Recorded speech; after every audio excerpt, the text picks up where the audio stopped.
अरे यार इतनी जल्दी कोरियर भी आ गया, कल ही तो ऑर्डर किया था। मजा आ गया ऑनलाइन शॉपिंग करके। और 3,000 का सूट सिर्फ 1,000 रुपए में, इससे ज्यादा क्या और लेगा आदमी। फटाफट खोल लेती हूँ, मुझसे तो इंतजार ही नहीं हो रहा।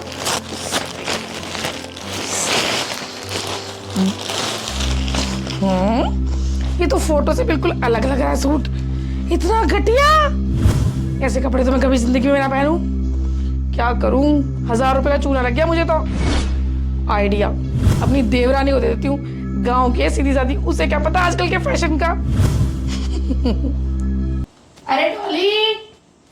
हाँ जी भाभी जी। जल्दी आ, मैंने तेरे लिए कुछ मंगवाया है। भाभी जी ने मेरे लिए कुछ मंगवाया, अभी आ रही हूँ भाभी जी। ये गंदा सा सूट तो आज इसे ही बेचूंगी। जी भाभी जी। अरे डॉली बैठो। भाभी जी ये क्या है आपके हाथ में? अरे तुम कहती हो ना कि सूट के मामले में मेरी चॉइस बहुत बढ़िया है, तो मैंने सोचा तुम्हारे लिए कुछ ऑनलाइन ऑर्डर कर देती हूँ और तुम्हें सरप्राइज दे देती हूँ। देखो जरा। थैंक यू भाभी जी मुझे सरप्राइज देने के लिए। वैसे आपकी ऑनलाइन शॉपिंग की ना चॉइस बहुत अच्छी है, मुझे तो ऑनलाइन शॉपिंग करनी ही नहीं आती है। और ये आपने मेरे लिए मंगाया है?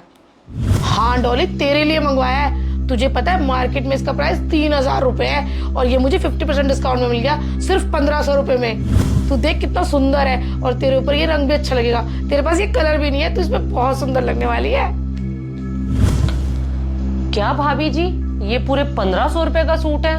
ये तो मुझे बहुत महंगा लग रहा है। डॉली, तू है गांव की रहने वाली, तुझे क्या पता है कपड़ों की क्वालिटी वालिटी के बारे में।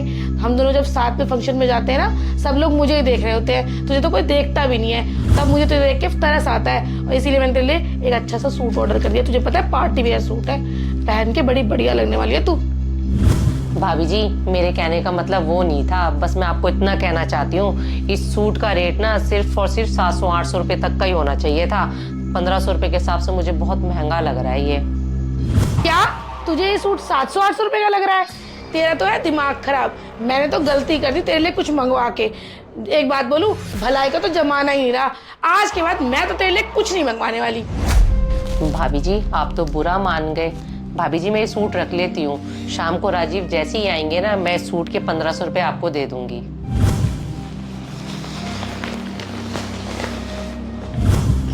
अच्छा पागल बनाया इस गांव की गवार को। मुझे तो सूट बिल्कुल पसंद ही नहीं आया था। 1,500 रुपए में से बेच भी दिया और 500 रुपए कमा भी लिए। अरे इन सब चक्करों में तो शाम के 6 बज गए। रात को तो मामा जी की फैमिली ने आना है डिनर पे, और मेरा तो खाना बनाने का बिल्कुल मन नहीं है क्योंकि बारी भी मेरी है। क्या करूं, इस गवार से बनवाती हूँ आज का डिनर, तो कुछ तरकीब लगाती हूँ। ऐसी गर्मी में परिवार के लिए तो खाना बनता नहीं है, रिश्तेदारों के लिए कौन बनाए। अब करती हूँ ड्रामा और बनवाती हूँ इस गवार से खाना। डॉली, अरे डॉली जल्दी आओ, मर गई। अरे भाभी जी की चिल्लाने की आवाज, भाभी जी को क्या हो गया? भाभी जी आई। ओए माँ, इतनी देर से आवाज मार रही हूँ, पता नहीं कहाँ मर गई। अरे यार मर गई। ओए भाभी जी क्या हो गया? हाय हाय। भाभी जी खड़े होने की कोशिश करो भाभी जी। डॉली मुझे नहीं लगता मैं खड़ी हो पाऊंगी, मेरी तो टांग गई। ऐसा क्या हो गया भाभी जी? मेरा पैर मुड़ गया। और तुझे पता है ना मामा जी की फैमिली ने डिनर पे आना है, उनका खाना कौन बनाएगा? भाभी जी आप चिंता मत करो, मैं हूं ना भाभी जी। आप अंदर आओ। हाय हाय, इस टाइम तो मेरी बारी है खाना बनाने की। देख कितना टाइम हो गया। भाभी जी आप बारी वारी छोड़ो, मैं सब देख लूंगी, आप बैठो यहाँ पर। 2 सब्जियां बनानी है, मैं बना लूंगी भाभी जी। रायता भी बनाना है। मैं बना लूंगी सब, आप चिंता मत करो, आप पहले यहाँ बैठो। भाभी जी आप बैठो, मैं आपके लिए गरम पट्टी लेके आती हूँ। तू गरम पट्टी छोड़, जाके खाना बना। ठीक है भाभी जी आप अपना ध्यान रखो, मैं मामा जी के आने की तैयारी करती हूँ। ठीक है जा जा।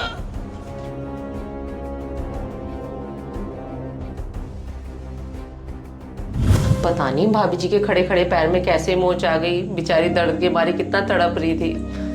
टॉली, हाँ जी राजीव। यार मेरे लिए कॉफी बना दो यार। राजीव मैं कॉफी भी बना दूंगी, आप ऐसा करो भाभी जी का पता लेके आ जाओ, उनके ना पैर में मोच आ गई, बेचारी को बहुत दर्द हो रहा था, आप जाओ उनका पता लेके क्या आओ। पैर में मोच आ गई? हाँ राजीव। चलो डॉली में जाके देखता हूँ।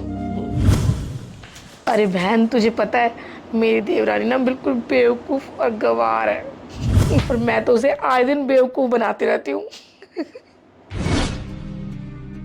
तुझे पता है आज मैंने एक सूट ना ऑनलाइन ऑर्डर किया था 1000 रुपए का, मुझे बिल्कुल पसंद नहीं आया और मैंने अपनी देवरानी को ना वो 1500 रुपए में बेच दिया।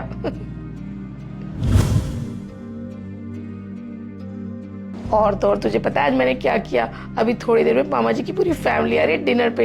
इतनी गर्मी में अपना खाना तो बनता नहीं है, कौन इतने सारे जनों का खाना बनाए। मैंने बनाया पैर दर्द का बहाना और भेज दिया इस महारानी को खाना बनाने। लगी हुई है खाना बनाने में इतनी गर्मी में और मैं बैठी हूँ एसी में। बहन मुझे लग रहा है कोई है, सोचो मैं बाद में फोन करती हूँ। अरे देवर जी आप।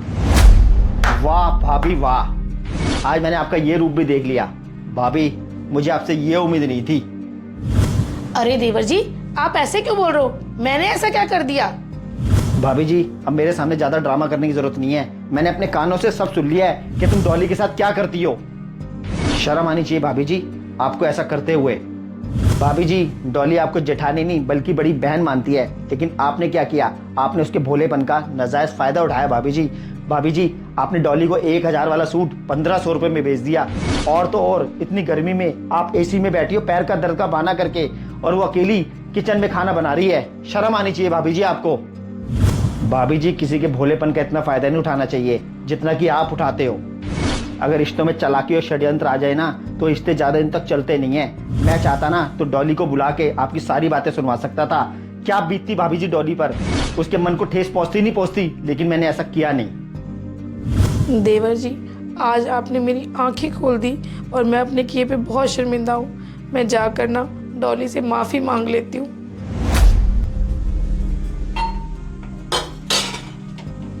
अरे भाभी जी आप यहाँ, आप अंदर आराम करो, मैं बना लूंगी खाना। भाभी जी क्या हो गया आपको। डॉली मैं सारा खाना अकेले बना लूंगी, तुम अंदर जाओ क्योंकि मैं बिल्कुल ठीक हूँ। पक्का भाभी जी। हाँ मैं बिल्कुल ठीक हूँ और हो सके तो मुझे माफ कर देना। भाभी जी आप ऐसे क्यों बोल रहे हो। बस ऐसे ही।